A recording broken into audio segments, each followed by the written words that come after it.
Bonjour,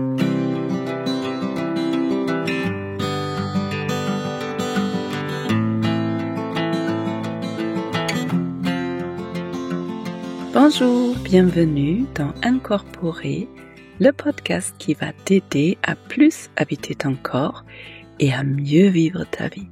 Je m'appelle Dr Olivia Chival, je suis psychiatre dans mon quotidien et même si ici dans le podcast je te partage beaucoup ma façon de travailler et plein de trucs que j'apprends et que j'ai déjà appris, ici dans le podcast, il ne s'agit pas d'une thérapie et je ne délivre pas de conseils médicaux.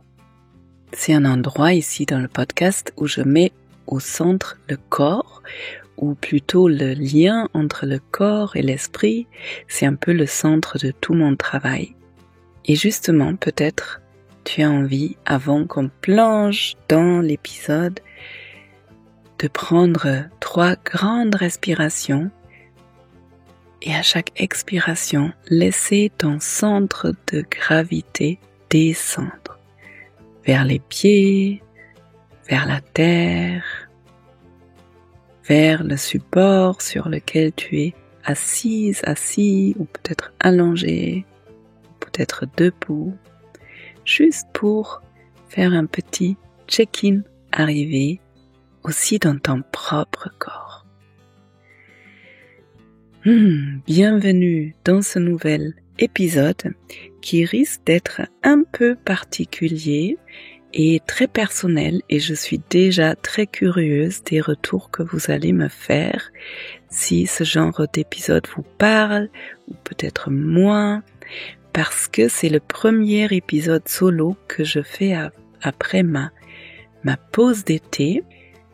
Pause d'été, entre guillemets, pause qui était très riche parce que j'ai fait des formations, des stages et j'étais à la recherche de plus de présence. Alors, je vais expliquer un peu plus tard pourquoi, mais déjà en intro, juste que j'ai envie de partager aujourd'hui un bout de ma recherche personnelle. Donc pas forcément quelque chose qui est acquis depuis longtemps, mais quelque chose où moi-même je suis en recherche et du coup je sais pas ce que ça va donner comme épisode et ce que ça va donner chez toi. Mais j'ai envie d'expérimenter comme d'habitude. Donc je suis partie dans 4 semaines avec une recherche de plus de présence. Et j'ai l'impression d'avoir eu plein de réponses lors de ces 4 semaines, juste pour te rendre un peu plus visible si jamais tu m'as pas forcément suivi sur les réseaux et si tu ne lis pas ma newsletter. J'ai fait 1 semaine de formation de yoga, comme tous les ans. Ensuite, j'ai passé 1 semaine dans le sud-ouest, dans les Pyrénées, dans la famille de Pierre, mon compagnon, où il y a toujours, c'est une grande famille, il y a beaucoup de monde, il y a beaucoup d'amour, il y a beaucoup de nature et en même temps, pour moi, c'est assez bouleversant parce qu'il y a trop de monde. Et puis, je suis retournée dans le centre de yoga pour faire une nuit des mantras autour de Kali, la déesse Kali. Bon, là, je pourrais faire plein de parenthèses, mais j'en fais pas. Je pourrais en parler une autre fois. Ensuite, je suis allée à Montpellier pour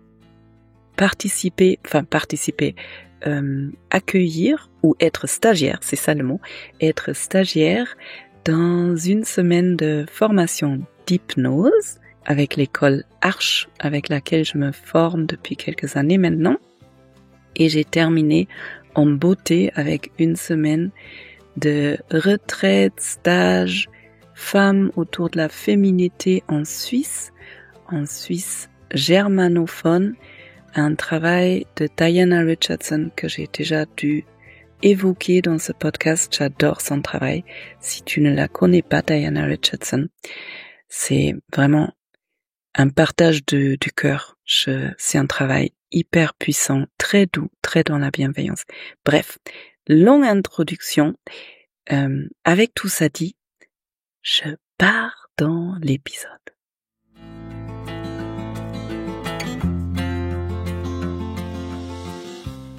Alors, la présence, ma recherche de plus de présence. Pourquoi? Pourquoi moi, Olivia Chival, je suis toujours en train de chercher de la présence alors que dans ce podcast j'en parle beaucoup, qu'il y a plusieurs épisodes sur la présence, que j'ai déjà, j'avoue, je pense, évolué beaucoup sur la présence en moi et dans mon travail. Et pourquoi je cherche toujours? Parce que, comme toi, j'imagine, je suis pas finie. Comme toi, il y a encore des endroits et des endroits importants où il y a de la douleur, où il y a de la souffrance. Et bon, ça fait un peu plusieurs années, mais ce dernier temps, ma thérapeute m'a renvoyé à plusieurs reprises que quand même, il fallait que je m'entraîne un peu plus à être présente. Ce qui m'énerve, j'avoue, ça m'énerve, parce que, malgré tout, j'avais pas l'impression que c'était ça la clé. Enfin, pour moi, la présence, c'est la base pour tout, et en même temps, j'ai l'impression que ça me coûte beaucoup d'efforts d'y retourner. Pas forcément dans mon travail. Je crois que quand je suis au cabinet, quand j'accompagne des personnes, je m'assois, je me détends dans la présence, ça me permet de faire mon travail, en grande partie en tout cas. Dans ma vie personnelle, je pense que c'est pas encore tout à fait ça. Et du coup, dès qu'il y a quelque chose que je trouve excitant ou que je trouve difficile ou surtout quand il y a des souffrances, la présence, c'est difficile encore. Et je me rends compte souvent après que je suis plus du tout, que je suis repartie dans ma tête, par exemple. En tout cas, j'ai quitté mon corps. Bon, en espérant que tu connais un peu mon travail et que tu sais ce que ça veut dire quand je dis je quitte mon corps, c'est pas une expérience extra-personnelle, c'est juste que je n'habite plus mon corps, comme je dis toujours en intro. Et donc ça m'énerve qu'on me renvoie que dans des moments difficiles, il faut que je sois plus présente et surtout j'avais l'impression que ça me coûtait beaucoup d'énergie et j'étais à la recherche d'autre chose. Je me suis dit quand même, il doit y avoir autre chose, mais comme ça m'est renvoyé régulièrement, j'ai comme, je pense, posé une sorte d'intention pour ces 4 semaines des vacances en me disant, je vais aller chercher autour de cette question de présence. Est-ce que c'est vraiment ça la clé? Si oui, comment je peux y être plus et plus facilement? Et je verrai ce qu'il y a comme réponse, comme information autour de cette question de présence. Voilà le pourquoi je suis partie dans les 4 semaines avec cette question en tête. La présence, qu'est-ce que c'est et comment l'atteindre mieux, plus facilement? Et en fait, la magie des intentions, alors on peut les poser de façon très intentionnelle, on peut se dire je pose cette intention pour ces 4 semaines. Pour moi, j'avoue, ça s'est fait un peu plus inconsciemment. J'avais beaucoup cette question les semaines avant et puis j'ai commencé les 4 semaines avec ma formation de yoga où il y avait beaucoup de présence et beaucoup d'espace, beaucoup de ralentissement et cette question est venue à la surface. Et du coup, ce qui est rigolo avec les intentions, c'est que ça fait inconsciemment un fil rouge autour duquel les choses s'organisent et les réponses viennent. Donc, sur les 4 semaines, j'ai l'impression que c'était comme un puzzle où j'ai eu plusieurs informations qui sont venues à moi et à la fin, ça donnait vraiment une image certainement pas complète, mais assez complète pour moi aujourd'hui, pour qui je suis. Donc, dans cette formation de yoga, j'ai parlé beaucoup de cette question de présence, j'ai demandé à Christian Tikhomirov, qui pour moi est assez sage et du coup donne jamais les réponses comme on se les attend. Et j'ai posé la question aussi à mes co-stagiaires. Une personne m'a renvoyé dans la semaine, je sais plus comment elle a dit, mais ça a fait vraiment écho. C'est, tu sais Olivia, la présence ça vient quand on ralentit. Et moi, dans mon quotidien, je ralentis pas beaucoup. C'est faux. comme tout ce que j'ai dit, je dis une chose et son contraire. Je prends beaucoup de temps pour dormir, pour ma pratique de yoga, pour faire des pauses, et en même temps, entre tout ça, j'ai l'impression que ma vie, c'est quand même Tetris, c'est très dense, et donc je peux pas vraiment parler de ralentissement. Et quand elle m'a dit ça, je me suis dit, mais oui, c'est vrai. À l'époque, quand je faisais encore, ou dans les vacances où je m'autorise à juste être dans la nature, sans rien devoir faire, à la limite, je me dis, ok, je m'assois sur mon balcon pendant 1 heure, j'ai fait ça quand je vivais à Marseille, et juste, je suis. Je regarde la mer, je regarde le ciel, j'adore regarder le ciel et les nuages. Là, je suis présente et j'ai pas à me forcer, c'est juste, je suis et je savoure. Et ça, c'était la deuxième clé que j'ai reçue dans cette semaine-là, c'est savourer. Je pense que quand on savoure quelque chose, automatiquement on est dans le corps, parce que savourer, ça se fait à travers les sens pour moi. Moi, personnellement, je peux pas savourer quelque chose en étant dans ma tête, dans le mental, à réfléchir. Savourer, c'est soit je savoure une odeur ou quelque chose que je vois, des couleurs, des mouvements. Je peux savourer avec ma peau le toucher du vent. Je peux savourer avec mes oreilles une musique ou le ton d'une voix. Et quand je savoure pleinement, eh bien, mon corps se détend. Et donc, quand je suis dans l'instant présent, quand je suis donc instant présence égale présence, elle est dans le corps. Et à un moment donné, autant Christian me l'a renvoyé, autant je l'ai vraiment senti d'un coup, tu sais, comme d'un coup il y a une connaissance qu'il a. Après toute une pratique de yoga, il y avait un moment où on était allongé en savasana. Si tu es yogi, tu connais cette, entre guillemets, posture où on est allongé sur le dos et juste on est.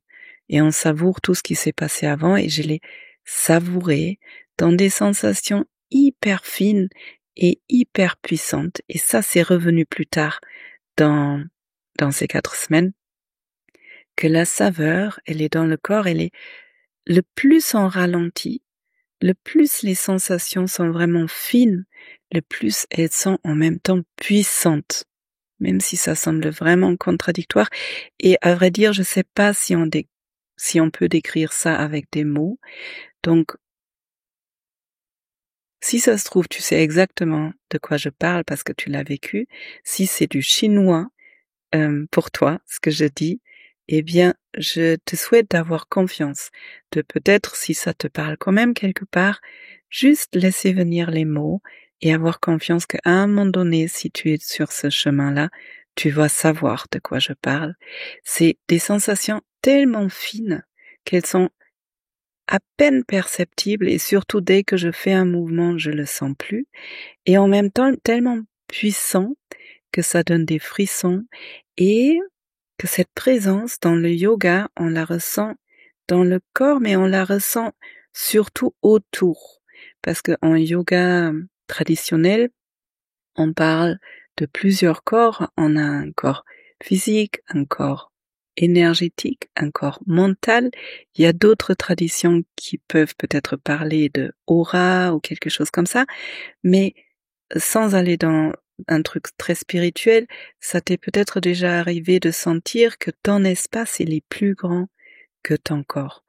Rien que quand quelqu'un vient s'approcher un peu trop, pourtant cette personne ne touche pas ton corps, mais tu sens ça dérange ton espace. Et quand je suis dans la saveur et dans la présence, vraiment, eh bien, je sens les sensations pas seulement dans le corps, mais même en dehors. Et c'est la saveur et c'est la jouissance. Donc quelque chose d'extrêmement fin et d'extrêmement puissant. Et cette compréhension, elle s'est ajustée un peu.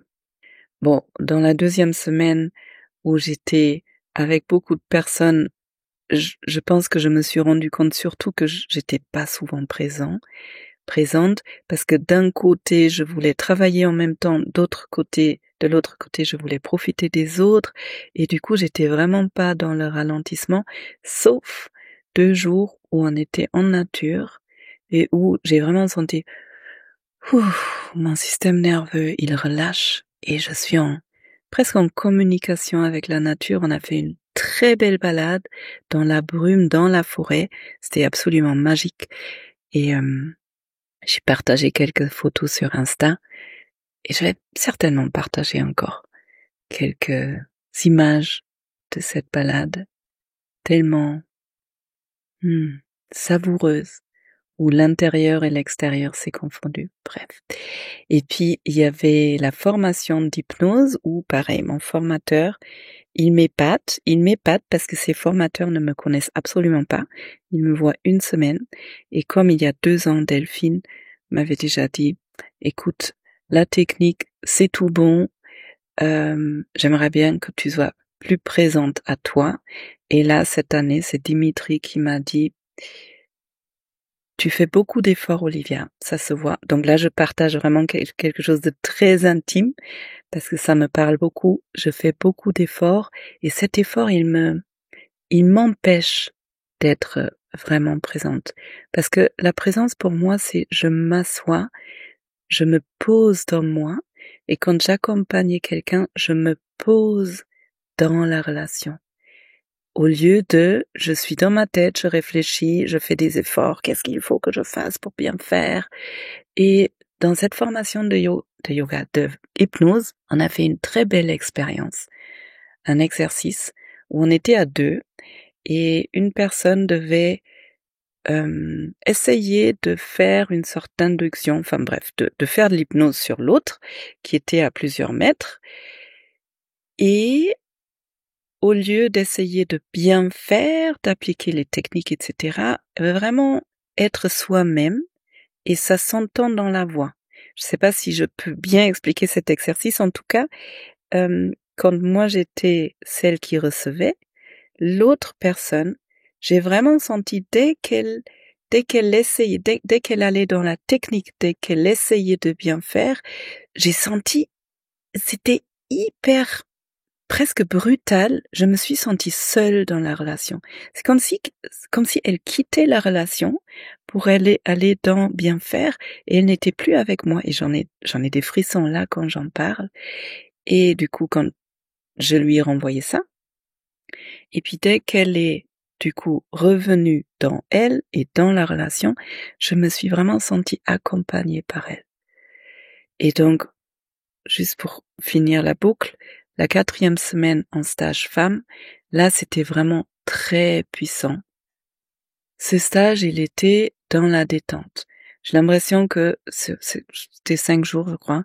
Tous les jours, on est allé plus dans la relaxation, plus dans la détente, plus dans la lenteur, et du coup de plus en plus finement dans ce que chacune ressent dans son corps.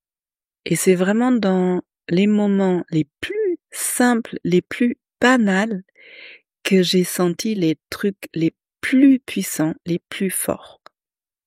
Et en même temps les plus savoureux dans le corps, dans la présence.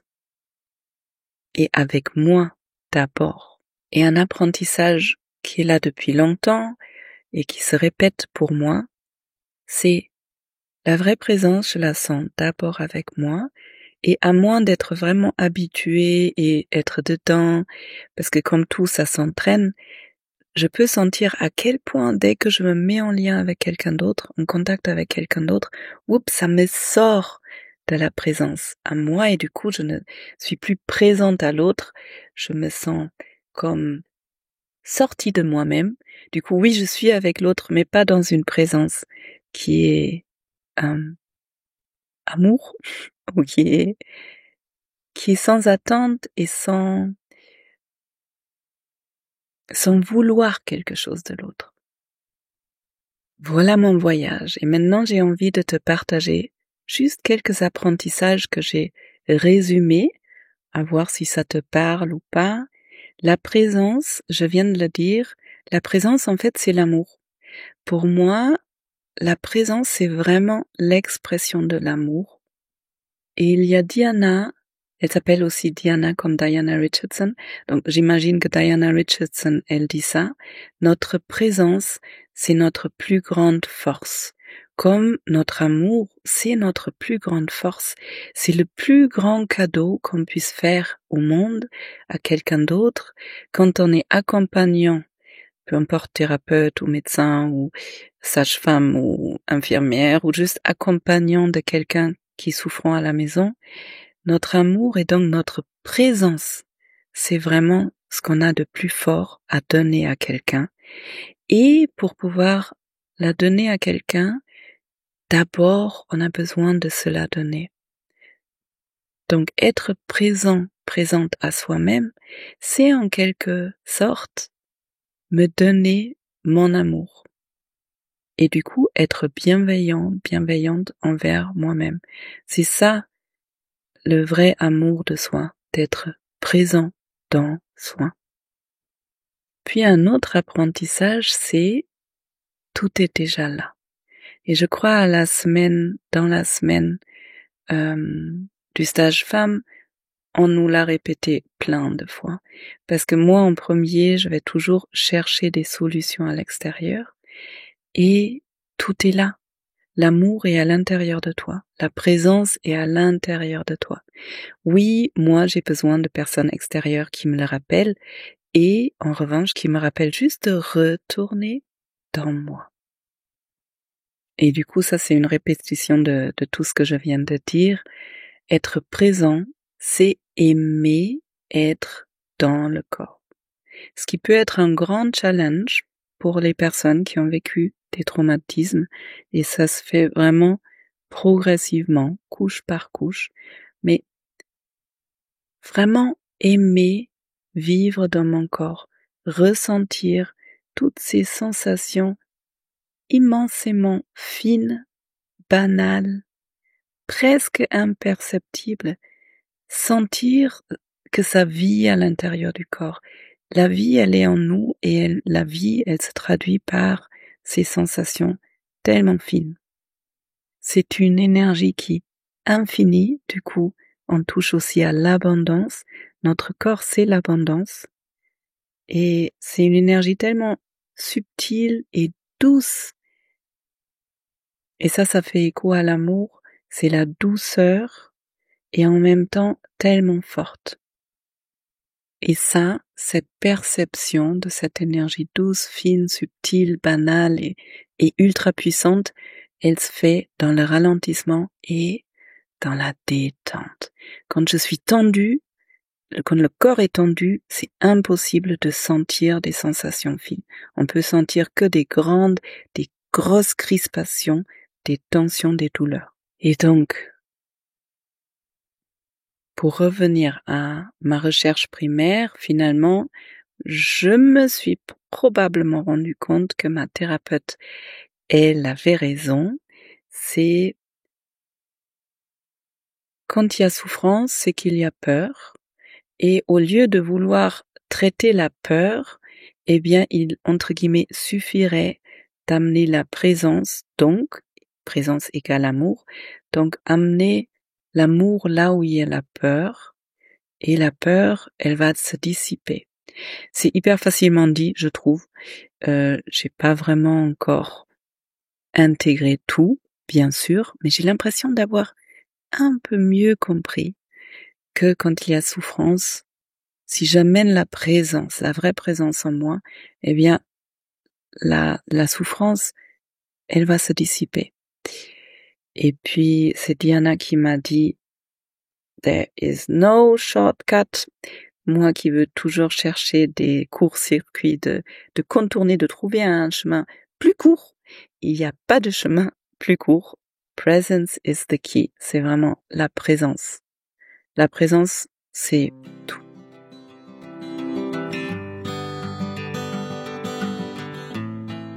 Voilà. Bienvenue après cet épisode assez particulier dont je ne sais absolument pas comment toi tu le reçois.